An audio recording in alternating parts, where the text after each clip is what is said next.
Pouso Alegre, 4 de outubro de 2022, terça-feira, de céu parcialmente encoberto, termômetros na casa 2,21 graus. No sul de Minas, o sol aparece, mas é entre nuvens. E nós iniciamos a edição 217 do Jornal Falado Online Correio Sem Selo. E vamos às notícias. São Gonçalo do Sapucaí tem 65 pessoas desabrigadas e 350 imóveis atingidos pela chuva de granizo que aconteceu ontem. Será que Simões e Dr. Paulo darão seu quinhão de auxílio à população de São Gonçalo do Sapucaí depois dessa catástrofe? Na tarde de ontem, um temporal de granizo caiu em São Gonçalo do Sapucaí, deixando vários veículos parados na rodovia Fernão Dias, quilômetro 800. Alerta de atenção redobrada teve que ser divulgado pela Artéris, concessionária da rodovia. Imóveis em São Gonçalo do Sapucaí, próximo à BR-381, tiveram telhas destruídas pelo granizo. A pista da BR-381 ficou completamente escorregadia, com neblina entre São Gonçalo do Sapucaí e Três Corações. Em São Gonçalo do Sapucaí, a chuva de granizo que caiu ontem fez estragos. O granizo teve espessura de mais de 10 centímetros sobre a calçada e deixou as ruas completamente cobertas de gelo. A chuva de granizo durou 15 minutos, o suficiente para fazer estragos que a gente só vê em filmes.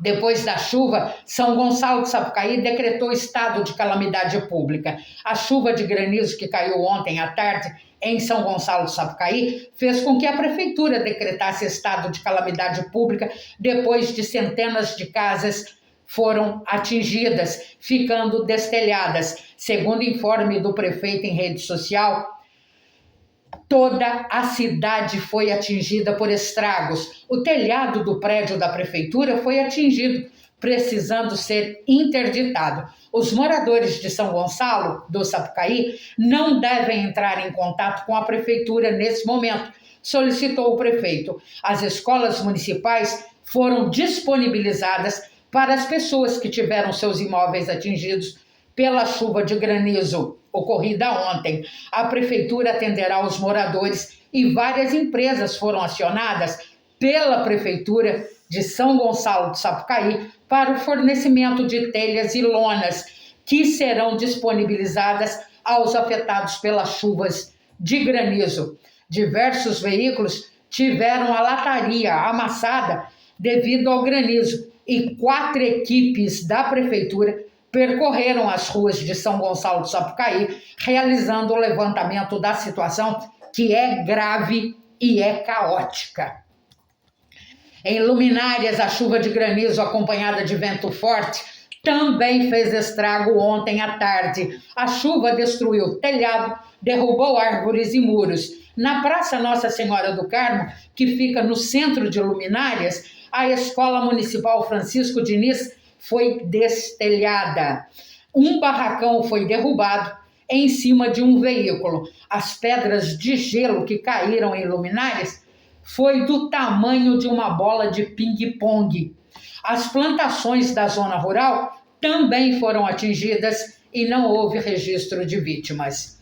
Em Alfenas também houve registro de chuva de granizo, mas lá as pedras de gelo foram do tamanho de uma bolinha de gude, dessas maiores, mas fez estrago também. Em Lavras, na zona rural de Queixada, foi encontrado o corpo de uma mulher enrolado num lençol e com um saco plástico enfiado na cabeça. A polícia não descarta a possibilidade de homicídio. Até o momento, a identidade da mulher, que é uma idosa, está desconhecida. Ainda sobre as eleições deste domingo, Bolsonaro foi o mais votado em perdões, enquanto Lula venceu em outros 6 municípios, em torno de Lavras. Lula foi majoritário.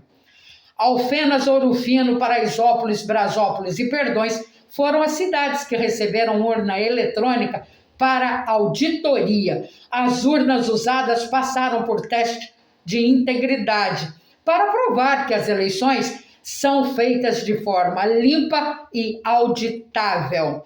Em Minas, 33 urnas passaram pelo teste de integridade, sendo que 15 foram indicadas e 12 sorteadas.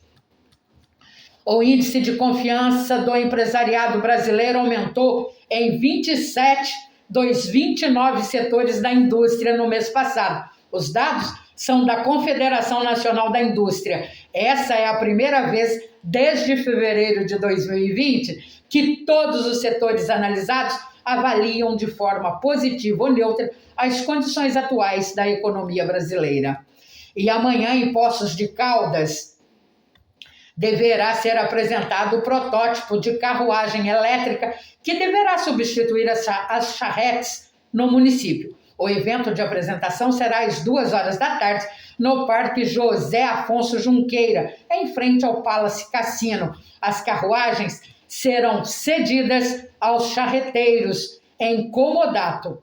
Em Pouso Alegre, a retirada das carroças de circulação ainda é um assunto polêmico e muito sério. As carroças de tração animal vêm causando transtorno do tráfego e também para os animais, que muitas vezes acabam sofrendo maus tratos. Em Pouso Alegre, a mudança das carroças com tração animal para tração mecânica ainda é um assunto tratado à revelia na Câmara Municipal pelos vereadores da base do prefeito, que continuam insistindo em manter essa forma tradicional em funcionamento na cidade, causando assim vários embates junto à população. Um projeto que a Câmara Municipal de Pouso Alegre deveria copiar de Poços de Caldas, lá está sendo implantado o projeto de educação fiscal, com o objetivo de conscientizar os cidadãos sobre a importância dos tributos para a manutenção das atividades no município. O projeto será voltado a todas as escolas municipais e as palestras serão ministradas pelo secretário municipal de Fazenda, Alexandre Lino, de Poços de Caldas. É uma excelente ideia que deveria ser copiada por Pouso Alegre. Já que os vereadores não fazem nada, pelo menos copie o projeto. O governador reeleito de Minas Gerais, Romeu Zema, citou Pouso Alegre ao explicar por que irá apoiar no segundo turno o presidente Jair Bolsonaro a reeleição. Segundo o governador, o PT destruiu Minas e cidades como Uberlândia e Pouso Alegre através de administrações desastrosas. O PT administrou durante 8 anos Pouso Alegre e a falta de medicamentos e itens da merenda escolar, obras paralisadas foram identificadas durante a administração petista. Citou Zema ainda que a decoração de Natal também chegou a faltar em Pouso Alegre. Parece que o governador Romeu Zema só conhece o centro de Pouso Alegre. A situação, governador, continua praticamente a mesma da administração petista, com falta de médicos nos postos de saúde, exames com especialistas levando anos para serem marcados, as consultas com médicos nos postos de saúde se arrastando. Agora, a gente não paga super salários no setor da saúde, mas tem uma secretária condenada a 10 anos de cadeia em regime fechado por conta dos desvios praticados no SUS em coautoria com o então agora eleito deputado federal Rafael Simões. O PT naquela ocasião tinha a maioria na Câmara, coisa que continua até hoje, governador, o senhor que não está a par. Então, essa administração também tem a maioria na Câmara, o que dificulta muito a vida dos moradores. Por exemplo, o PT naquela ocasião tinha a maioria na Câmara, coisa que continua desde 2016, dentro da administração de Simões, à frente da Prefeitura, e passa pelo então prefeito Coronel José Dimas da Silva Fonseca. CPIs, governador, o senhor não está a par, CPIs continuam não vingando, como a que precisa ser feita sob a condenação de Simões na vara criminal, e não foi aberta pelos vereadores de base. Não foi só Perugini que recebeu condenação por improbidade administrativa.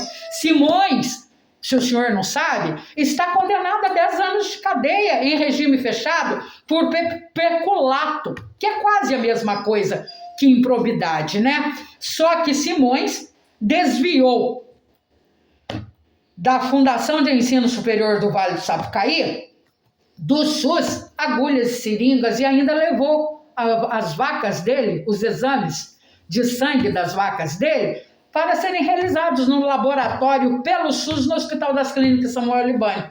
Então, o senhor também cita, governador, que o IPREM vivia uma situação caótica em Pouso Alegre, né? Não está muito diferente, não, já que o Instituto corre o risco de fechar suas portas devido ao prejuízo. Pelo menos o discurso era esse até o início deste ano. Então, governador Romeu Zema, o senhor está sabendo muito pouco de Pouso Alegre. As ruas da cidade continuam com buracos e o serviço de recapeamento tendo que ser feito de 6 em 6 meses. Não está muito diferente da administração petista, não. Continuamos no caos. E nesta sexta-feira terá no Teatro Municipal de Pouso Alegre, a partir das 7 da noite, a apresentação da peça infantil Uma Aventura Congelante 2 e Aventuras Caninas. O público é infantil, viu? O técnico Paulo Roberto Santos deixou o Pouso Alegre Futebol Clube. Ele retornou ao São Bento de São Paulo. O novo treinador do Pouso Alegre Futebol Clube deverá ser anunciado depois da eleição do novo presidente do time. A eleição irá ocorrer neste mês. Em Pouso Alegre, na tarde de ontem, 2 carros se envolveram em um acidente na BR-459. Um dos motoristas bateu na mureta de concreto rodando na pista e atingindo a lateral de um outro veículo que também rodou na pista. O motorista foi encaminhado ao pronto-socorro do Hospital das Clínicas Samuel Libânio, em Pouso Alegre, com escoriações. Em Pouso Alegre, idosos acima de 60 anos poderão se inscrever no curso de Inclusão Digital para a Cidadania. O curso terá início no dia 6, às 3 da tarde, no plenarinho da Câmara. A inscrição é gratuita e poderá ser efetuada através do telefone 35 3429 6508. Vendido em Pouso Alegre o laboratório Métodos pelo valor de R$27.370.000 para o grupo Fleury. A compra vai integrar o grupo Hermes Pardini através de fusão com o grupo Fleury. Em Congonhal aconteceu ontem a capacitação dos agentes de saúde e teste visual na Escola Municipal João Lúcio dos Santos. Em Caldas, o CRAS está promovendo o curso de preparo de salgados. São 22 vagas e o curso irá até o dia 7. E começou ontem em Bueno Brandão, em parceria com os moradores, o patrulhamento e cascalhamento de estradas do bairro Malacacheta. Em Bueno Brandão estão abertas as inscrições para o concurso de fotografia do município. As inscrições são gratuitas e podem ser feitas pelo e-mail cultura@buenobrandão.mg.gov.br até o dia 28. Só valem fotos tiradas em Bueno Brandão, viu? Uma carreta tombou ontem no quilômetro 13 da BR-459, no município de Caldas. O Corpo de Bombeiros de Poços de Caldas foi acionado e encontrou o condutor da carreta fora do veículo apresentando escoriações. O motorista descia com a carreta sentido Poços de Caldas para Caldas, quando na curva ouviu um barulho e percebeu o volante travado, perdendo o controle da direção e tombando. O veículo estava carregado de manilhas de concreto que ficou espalhada no acostamento e havendo vazamento de combustível. Em Confidente será realizado no dia 16 o primeiro mountain bike, em comemoração ao dia de São Geraldo, padroeiro do município. Este será o primeiro em Confidentes mountain bike Caminhos das Capelas. Em Confidentes, a prefeitura está solicitando a limpeza dos lotes, construções e casas pelos proprietários. A medida é para combater o mosquito da dengue. No sábado, em Borda da Mata, acontecerá a partir das 8 horas da manhã no estádio Valdir Melo a avaliação técnica de futebol com a presença do observador internacional Vinícius Ruiz. A avaliação será para os nascidos entre 2022 a 2012, sendo obrigatório a apresentação do atestado médico de aptidão física. Em Ouro Fino, estará disponível amanhã a primeira dose da vacina contra a Covid para as crianças de 3 a 4 anos de idade, na sala de vacinas no prédio dos Capuchinhos, a partir das 8 horas da manhã. E os imunocomprometidos terão a 5ª dose da vacina contra a Covid-19 liberada em Ouro Fino. O atendimento irá até sexta-feira, no prédio dos Capuchinhos, a partir das 8 horas da manhã. E termina amanhã em Jacutinga a inscrição para a segunda caminhada e pedal oficial do Monsenhor Alderich. O evento será entre os dias 8 e 9 e o trajeto terá um percurso de 57 quilômetros, passando por Jacutinga, Andradas, Ouro Fino e Santa Rita de Caldas. E nós vamos agora às informações enviadas para nós do nosso correspondente em São Gonçalo do Sapucaí, César Neto. Em São Gonçalo do Sapucaí, devido à chuva de granizo ocorrida ontem, está suspenso o expediente na prefeitura até que a situação retorne à normalidade. Também estão sendo convocados voluntários e a realização de campanhas de arrecadação de recursos para reforçar as ações e respostas ao desastre. Escolas municipais estão ocupadas por cerca de 65 pessoas desabrigadas. Nos bairros Novo Horizonte, Alto da Aparecida, Santa Cruz, dentre outros, foram visitados ontem pelas assistentes sociais do município. Os desabrigados estão recebendo vários atendimentos, como alimentações, assistência social e psicólogos. Há mais de 350 imóveis que foram atingidos por essa chuva de granizo que caiu e que a gente só tem percepção em filmes. O prejuízo soma mais de R$1 milhão. E diante dessa catástrofe ocorrida em São Gonçalo do Sapucaí ontem, no sul de Minas, e essa chuva de granizo ocorreu ontem à tarde, que deixou vários desabrigados e enormes prejuízos à população de São Gonçalo do Sapucaí, gostaríamos de saber qual será a participação do deputado eleito Rafael Simões na ajuda para o município e também do deputado reeleito, a deputada estadual, Dr. Paulo. Antes de divergência política, há pessoas envolvidas nesse caos, necessitando de atendimento, e toda ajuda nesse momento de tragédia é sempre muito bem-vinda. Então, que os eleitos e reeleitos possam colaborar com a reconstituição do município. Rafael esteve lá, pedindo votos, né? Junto de Eloy Radim, mas teve. Então, está na hora de arregaçar as mangas e começar a mostrar a que veio, né? Ajudando o município a se refazer, porque a perda foi muito grande, a perda é muito difícil de ser superada, e já mostrar a que veio, dando uma força ao prefeito Brian Drago. Não interessa, nesse momento, se foi oposição, se foi situação, não interessa. Interessa que há um município no sul de Minas que está precisando de ajuda. Então, é hora de arregaçar as mangas. Vamos ver o que o Rafael Simões e que o Dr. Paulo farão nesse sentido, né? Tem que mostrar que vieram. O Jornal Falado Online Correio Sem Selo, onde a notícia anda de boca em boca, edição 217, desta terça-feira, 4 de outubro de 2022, termina aqui. Apresentação, edição e redação da jornalista Sônia Cabral, com a participação exclusiva do nosso correspondente César Neto, que se encontra nesse momento lá em São Gonçalo do Sapucaí, nos passando as informações. mas a redação é desta jornalista. Uma ótima quarta-feira e até amanhã.